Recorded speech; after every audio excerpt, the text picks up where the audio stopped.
Hey, it's Mark Ferguson with Invest for More, and I have exciting news regarding the office break-in we had a couple of months ago. So this video right here is me pulling up right after I'd heard that our office had been broken into and showing you what it looked like after they had broken into it. Justin, who works in my office, got here before me, said the front door was open, and when he walked in, he could immediately notice something was wrong.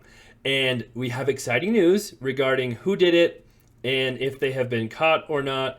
And it's pretty exciting and fun to share that with you. Now, of course, we love the likes, love the comments, love the shares. If you're new to my channel, I have a lot of videos on flips, rentals, other businesses, and we've had a lot of crazy stuff happen the last half of 2022 and a little bit in 2023 as well. But this is one of the crazier things, and right here you can kind of see what it looked like after the break-in.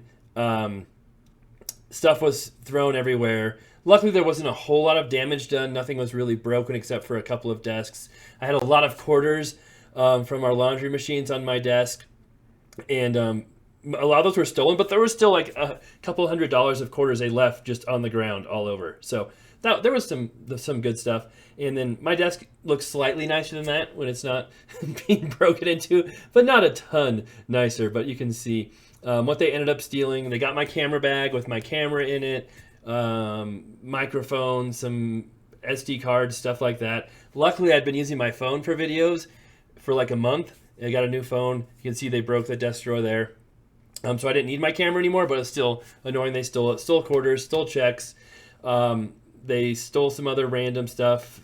Not even sure if everything they did end up stealing. And the most annoying thing about all of this was we had to close all of our checking accounts, open new ones.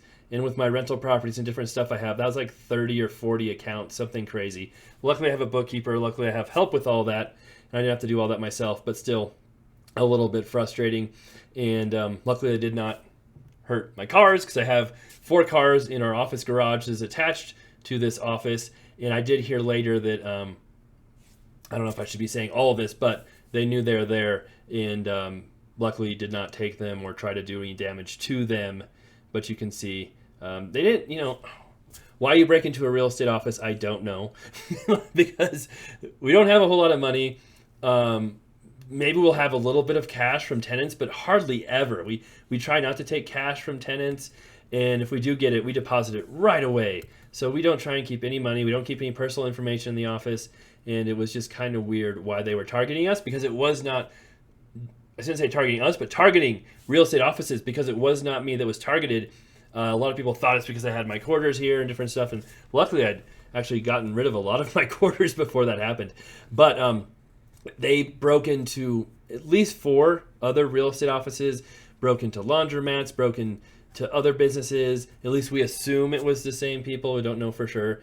And stole a lot of different cars. The vehicle that was used in this was an old truck that was stolen, actually from someone who worked in my dentist's office. So I had a lot of kind of crazy 9 degrees of separation thing here. I think that's what the term is. And luckily it didn't hurt my fish tank, things like that. But we have surveillance cameras. We had them on camera, which I'll show you here in a second. That was nice. And then we have some exciting news, like I said, about them here too. And then, yeah, here is kind of the garage. I don't know if I show it. Do I show it?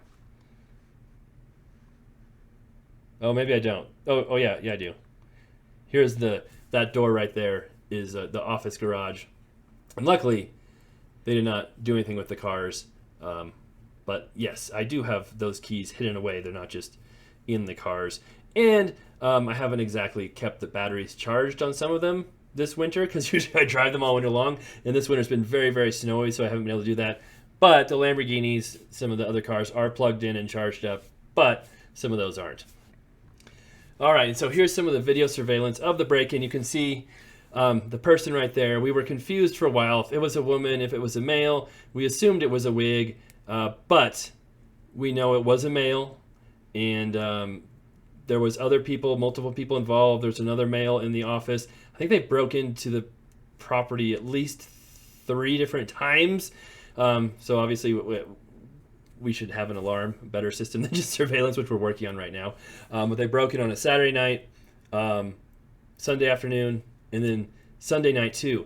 And what they did is we had a lockbox, not on the front door, but kind of close to the front door. They took the lockbox, broke it open, had keys to get in. So, which is actually kind of nice because they didn't break our door.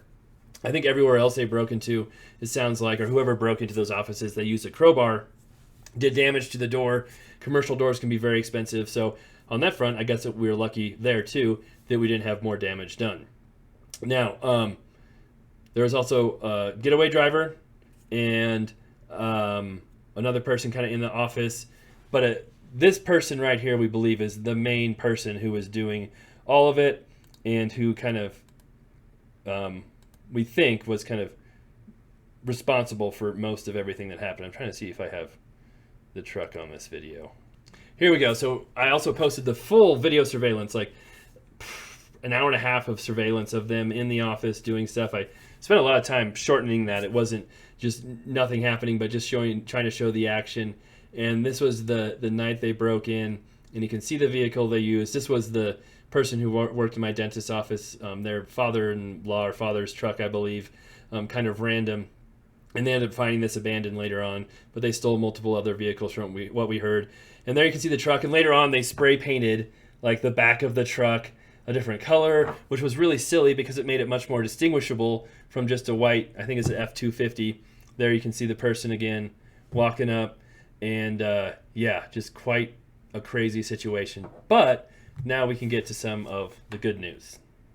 All right, sorry, I had to go get a lease signed and collect some money for some Quonset huts we just got rented on the industrial property I've shown before a number of times. So that was good news. Rented that for $750 a month, which we could make way, way, way more fixing them up, making them individual units, but it would take way more time and resources. So that was good news too. Anyway, so there was someone driving this vehicle, as you can see, who was arrested 2 months ago, 2 months ago.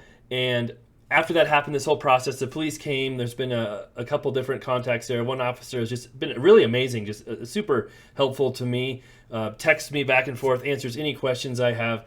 That was the original officer who came here after the break-in, and just a ton of help, and just would show up and give us updates and different things. So that was really helpful from them. Then it was assigned to a detective who I've talked to a couple of different times. Not quite as responsive, but still, they're definitely making progress on the case and doing a lot of work on it, which was nice to see as well. So the driver of this truck, who was a female, was arrested. The police called me up, talked to me, gave me a lot of updates on it, and basically were able to tell me that they know exactly who the other person was, who had broken into the property, the main person in the wig. And the reason they had found out who this lady was a lot of other, honestly, I think Facebook detectives, other people who'd had their places broken into. They had seen surveillance cameras from a laundromat, surveillance cameras from my office a little bit, and were able to figure out who that was. She wore some distinctive clothing, which I think did not help her out very much at all. So they were able to arrest her. And there was footage of them at Best Buy and different Walmart. They tried to steal stuff from, they did steal a lot of stuff from a Walmart, just walking out with it. Just tons of different things happened with it. So that person was arrested.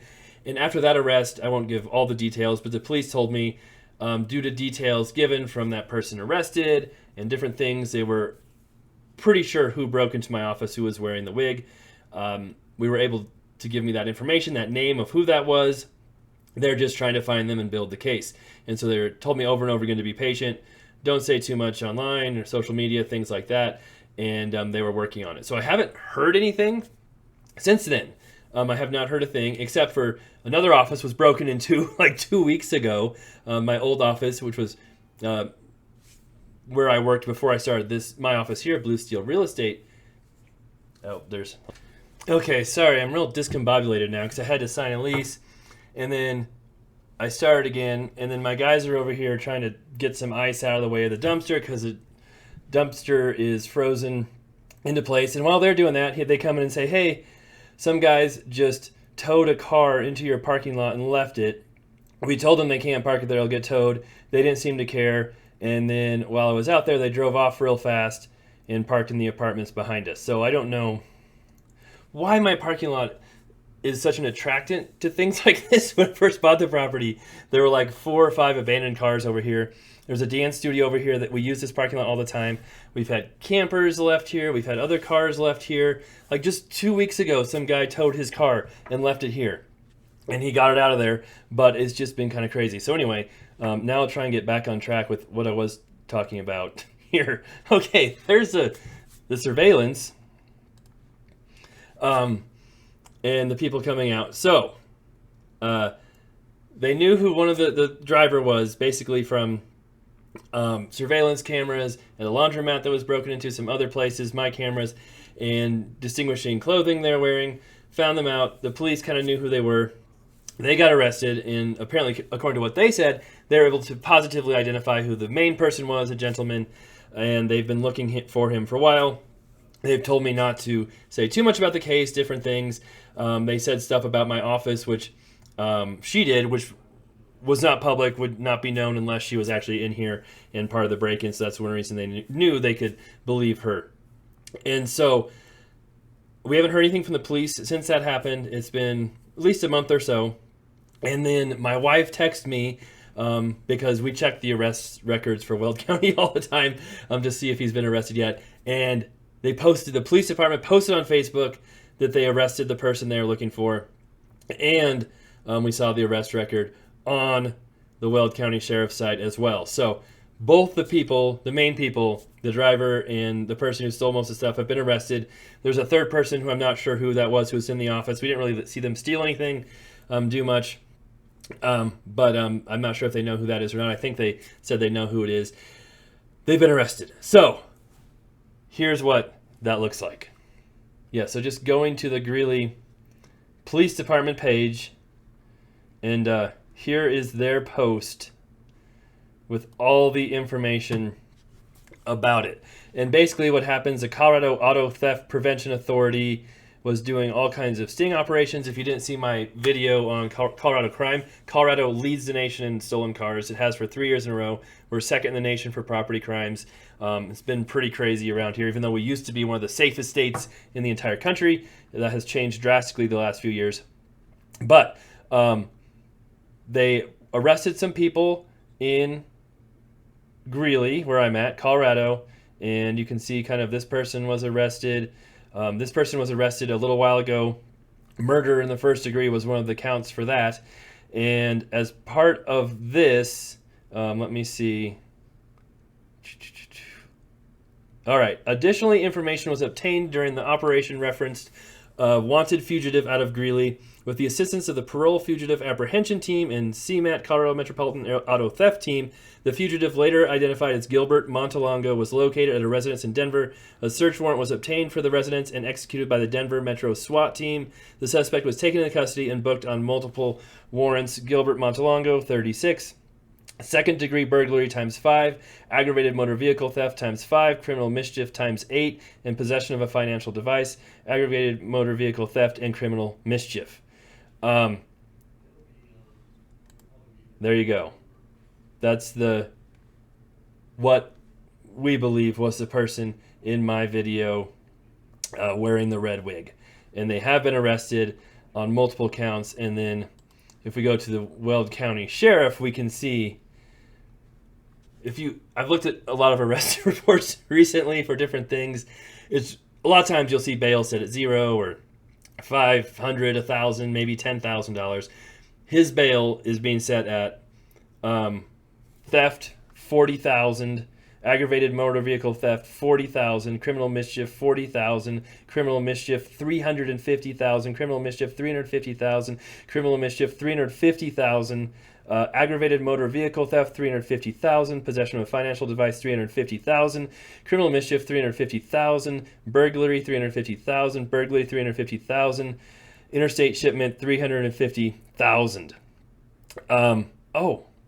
Actually, I wonder.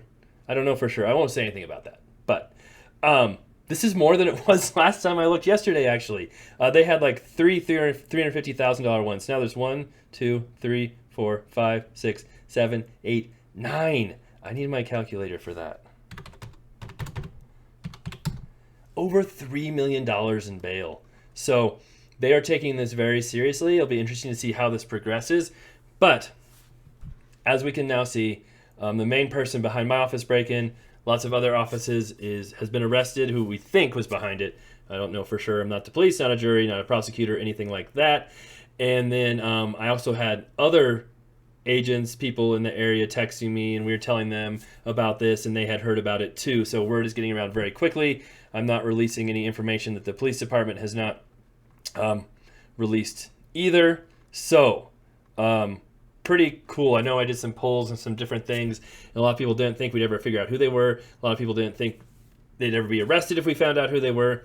And a lot of people didn't think they'd be prosecuted if we found out who they were. So 2 out of 3 so far. We'll see what happens with the rest of it. They've got all my cameras, all my evidence, lots of other evidence from other things as well. And the police have not talked to me, contacted me since they were arrested. So I don't know how in the loop I will be on different things, or how this progresses, or if that's all just on them now. But if there are any updates or anything like that, I'll be sure to share those. And if it goes to court, which I'm assuming it will, and all that stuff, I would love to be able to share that update too when that happens as well. So there's an update, a little bit of closure on our office break-in. Could have been way worse. Nobody got hurt, nothing got seriously damaged, had some stuff stolen, lost a little bit of money, but could have been a lot worse. And now the people who are responsible for it, hopefully, who we think might be responsible for it, are caught, and we'll see what happens from this point forward. All right. Thanks for watching. Let me know what you think. Love the likes, love the comments, love the shares, and we'll do some more real estate videos of actual houses and different things next week. I am buying another flip next week. That'll be a fun one to talk about. And I looked at 2 flips today too, who I'm trying to think if I should make offers on or not. I have another seller who just came to me today, asked me to take a look at their house next week. So we'll see on that as well too. So we're still buying stuff, still keeping busy, and even with all the other crazy stuff going on.